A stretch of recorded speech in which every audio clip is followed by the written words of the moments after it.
Right now on Real Talk with Denver7 and CPR News. Human trafficking happens in Colorado, often right in front of us. Overwhelmingly, the victim knows the trafficker, be it a loved one or a person of authority. She, over time, had lost a sense of self-worth and felt that he was the only one that would really care about her in life. Often, traffickers prey on their victims' vulnerabilities. We call it power, abuse, and control. But numerous nonprofits and law enforcement agencies are working tirelessly to save those ensnared and train others to identify signs that someone is being trafficked.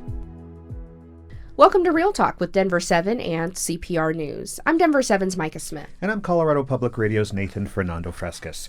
Each week in a partnership between Denver7 and CPR, we have a real talk on issues impacting underrepresented people across Colorado and amplifying voices you may not always hear. Human trafficking takes place often in plain sight, and it happens all across Colorado, from city streets to agricultural farms. Victims come from all walks of life. Yeah, according to the Colorado-based Laboratory to Combat Human Trafficking, who we'll hear from in a few minutes, victims are forced into exploitation for labor, including sex, through force, fraud, and coercion. But there are so many trying to combat trafficking, from nonprofits to law enforcement, including the Jefferson County Sheriff's Office. Earlier this year, I sat down with an undercover sheriff's deputy working on human trafficking cases in the Denver metro area. This man, Roman Bear Rivera, is currently serving 12 years in prison for human trafficking a woman and possibly more victims. And this Jefferson County Sheriff's Office investigator, whose identity we're shielding due to the nature of her work. Defendant was very charismatic and came across very, very caring, concerned for the well-being of his victim. Help save the man's victim. She, over time, had lost a sense of self-worth and felt that he was the only one that would really care about her in life. And getting to watch that transition from our time together and her kind of finding that sense of hope again was really special. But the investigator who specializes in human trafficking cases says it takes a while to get to this point. Every one of us is at risk for this type of abuse.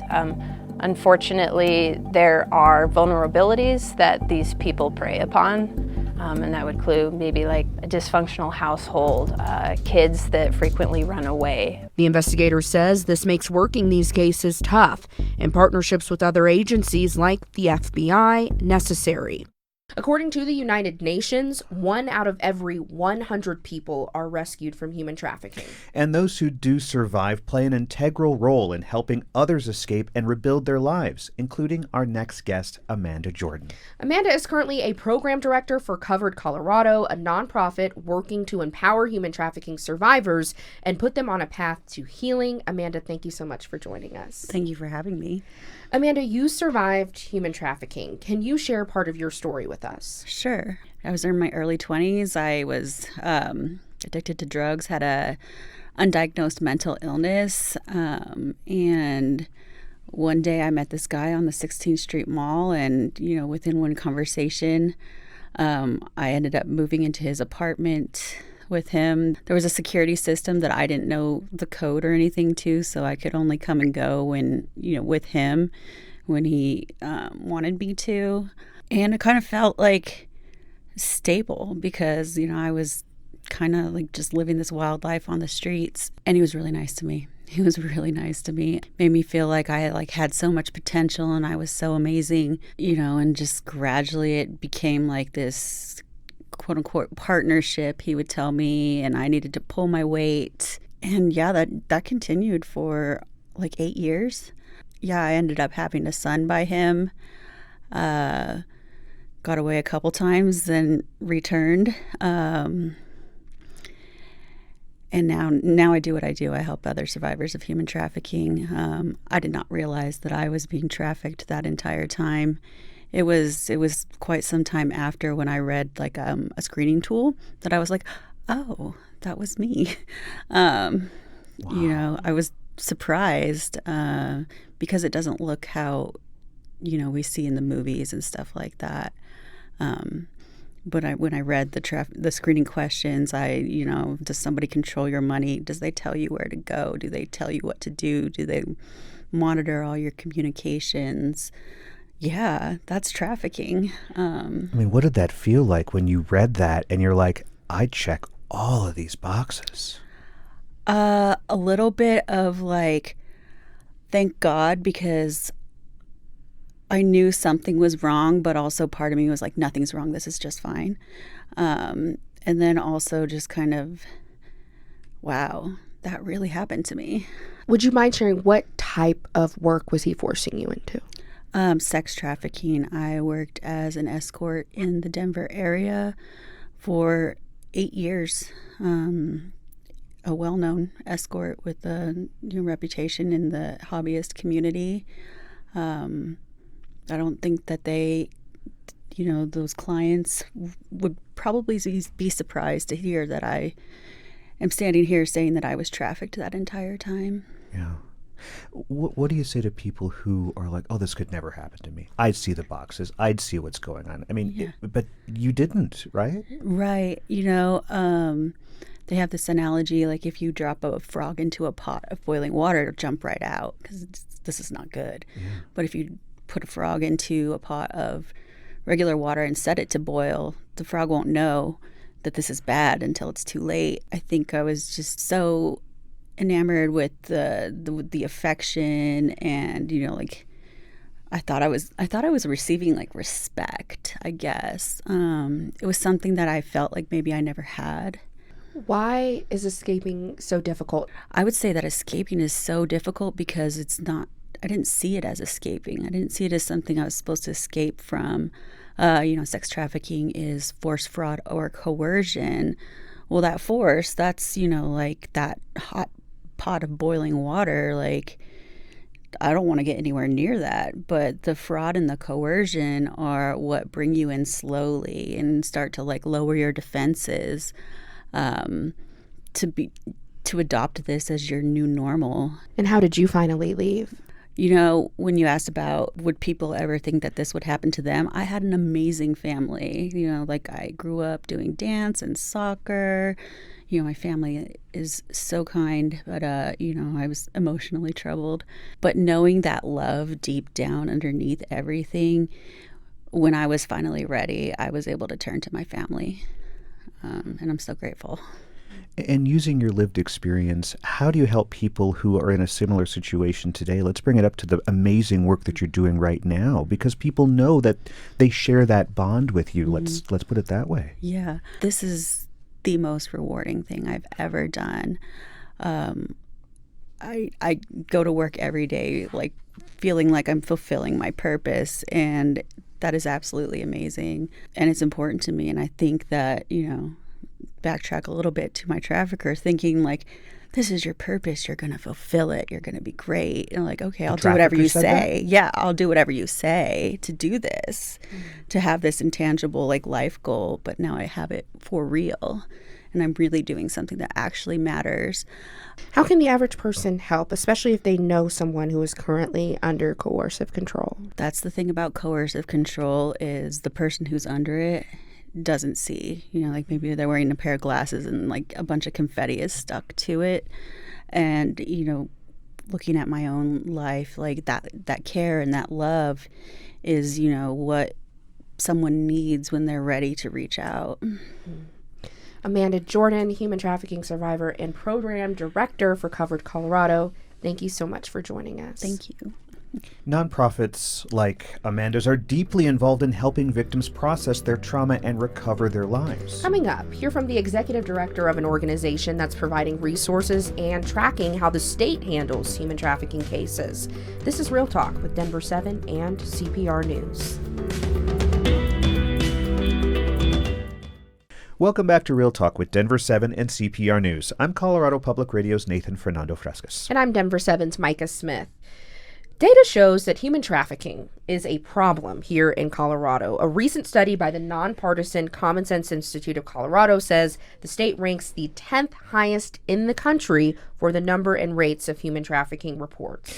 And while human trafficking can take many forms, experts say it's often not like in the movies where unsuspecting victims are suddenly kidnapped or stolen and placed into forced labor. Traffickers often prey on vulnerabilities and are someone the victim usually knows. Traffickers may use a process called trauma bonding. Yeah, that's where an abuser cycles through intense periods of kindness and abuse, creating a sense of hope and dependence for the victim. That trauma is very hard to recover from. But Amanda Finger, Executive Director of the Laboratory to Combat Human Trafficking, works every day with victims of human trafficking to break free from their injuries, both physical and mental, to reclaim their lives. Amanda, welcome to Real Talk. Thank you so much for being here. Thank you. It's great to be here. What is the Laboratory to Combat Human Trafficking? Let's start there. That's great. First, the idea of laboratory is this mix of different ideas to really create solutions that make most sense. And so for our organization, our mission is to inform social change that eliminates human exploitation. So we do that through equipping people with the knowledge they need to identify and respond to human trafficking. We operate the Colorado Human Trafficking Hotline, so people can call, text, or access the online resource directory. We also train a lot of individuals in professional settings or community members. And then we conduct community-based research, and we bring up future human rights leaders. Wow. What inspired you to go into this work? Well, I think it's a really heavy topic. And when I was a college student, I was first learning about the brand new laws, the United Nations Protocol to Prevent and Suppress Trafficking in 2000. And that was something that people were coming forward and sharing their narratives of survivorship, sharing what force, fraud, and coercion looked like. A lot of that framing was across international borders, but not yet understood in our different communities. And so for me, I wanted to sort of take that volunteerism into my community and out of the classroom and really get involved with the local response. So fast forward a few years, and I started volunteering for an organization that asked me to open a Colorado chapter. So I thought we would just be talking on college campuses, but instead the state started, as Colorado started to really develop its response around that same time in 2005. And, I hear United Nations. I hear something. It's so far away, so removed, right? But it's right here in our community. And I know that your organization works with medical professionals particularly. Is it because it's not like in the movies like we just heard. It's something that people think they know when they see it, but it's actually very different. Can you talk a little bit about that, especially from the medical professional standpoint? Right. So we have understood for a long time and through a lot of different research that 80% of survivors will pass through a medical room, a clinic, during their experience of human trafficking. So that's something that's really important from an on-the-ground perspective, where nurses, physicians, social workers can really understand, okay, how can we understand force, fraud, or coercion? What are some additional questions we need to be asking? So people who may come in with a report of assault or unexplained injuries, asking additional questions to learn that maybe there was more than one person assaulting someone, really understanding why a third party might insist on being present, insist on speaking for a person, holding their documents. These are ways that medical providers are in part already trained to create safe spaces for people to share about their experiences, to seek resources. And the work that we're doing alongside nurses to help train professionals is to really understand, okay, what are some additional questions we can be asking, and what are local resources that people can access once they leave emergency rooms or clinics. We're talking to a law enforcement agency this episode, but the laboratory has completed its own research analyzing the state's response to this crime. What did the latest Colorado project, as it's called, reveal? A lot of the work that we're trying to do is to really measure over time how Colorado is responding to the issue of human trafficking. It's not just a criminal justice issue, right? It's not just within law enforcement or within the court systems, but it's also getting into communities to understand their strengths and their gaps. So housing, we talk a lot about housing. I hear that on the show a lot. How do people access housing? That insecurity creates vulnerability. Housing is a cause and a consequence of human trafficking. And so the work that we have done every 5 years is to measure what is getting worse in this state that we really need to address, and housing has risen to that critical level.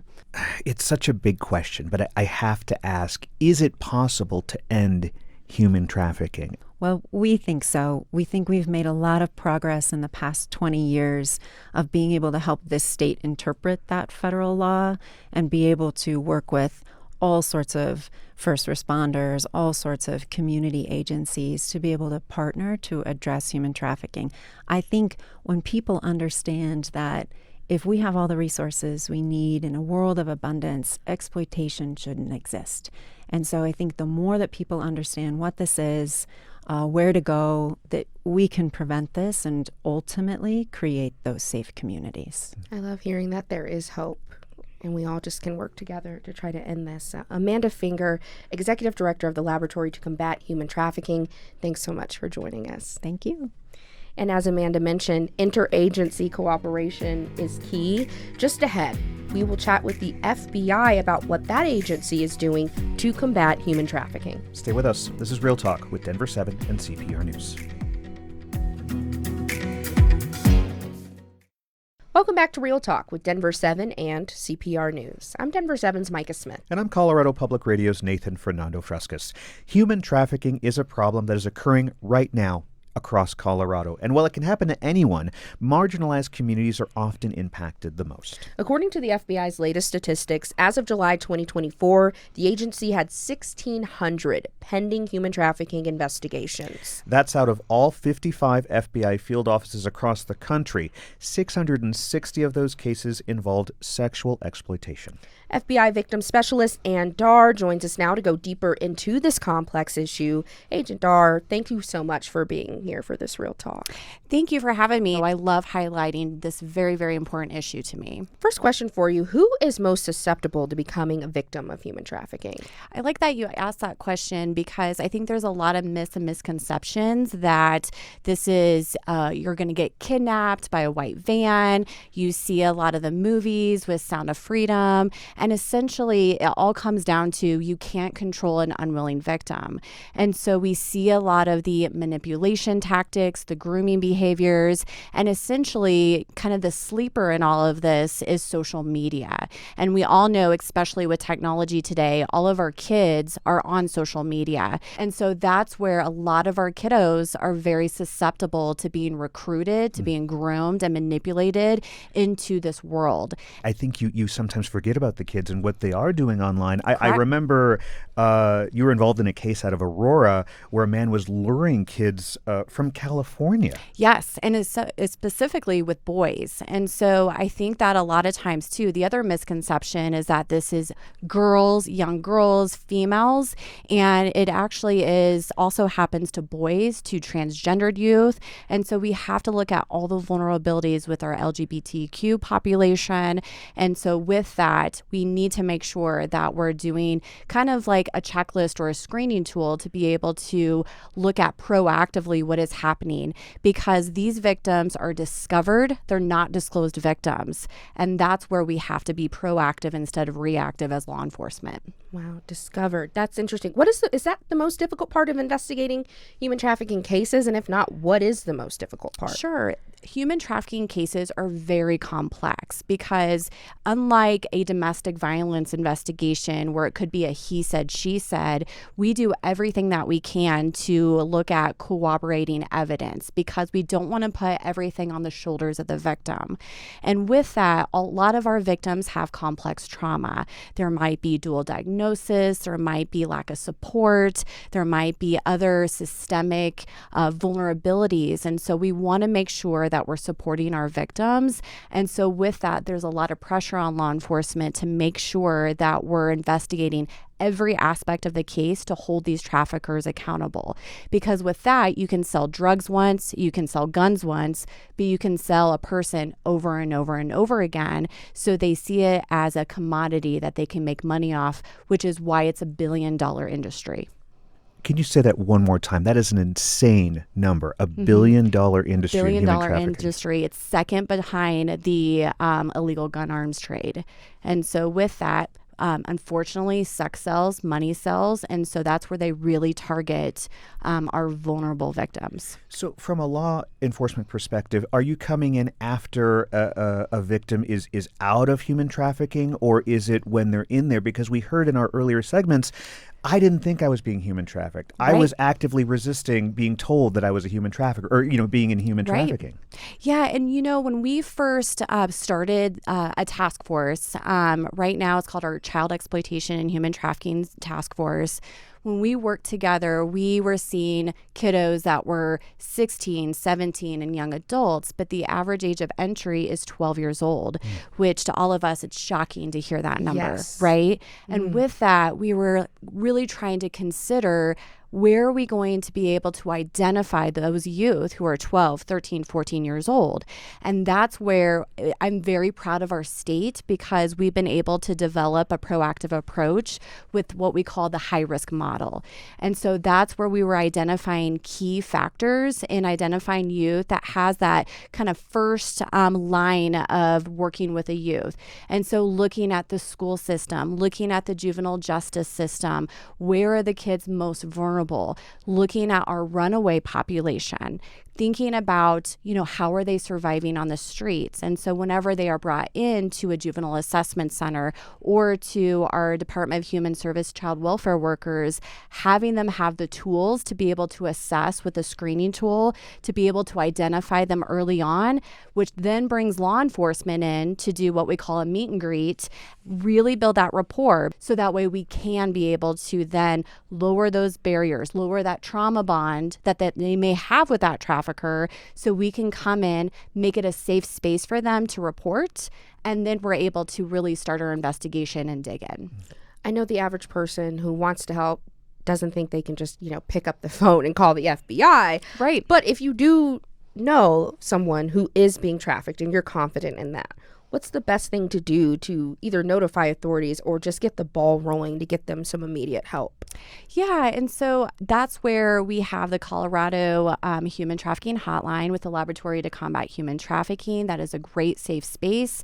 They have that accessibility to law enforcement, where they have identified key law enforcement partners to be able to call us, and we can kind of navigate that situation. We have child welfare. They have the child abuse hotline, because back in 2017, they made it law here in Colorado that human trafficking is child abuse. And so because of that mandatory report, that's where all of those reports are then brought to us to be able to review on the multidisciplinary teams, where we're working together with multiple partners and agencies, where we're able to review these high-risk kiddos and really make some great decisions on next steps. FBI victim specialist Anne Dar, thank you so much for joining us for this Real Talk. Thank you for having me.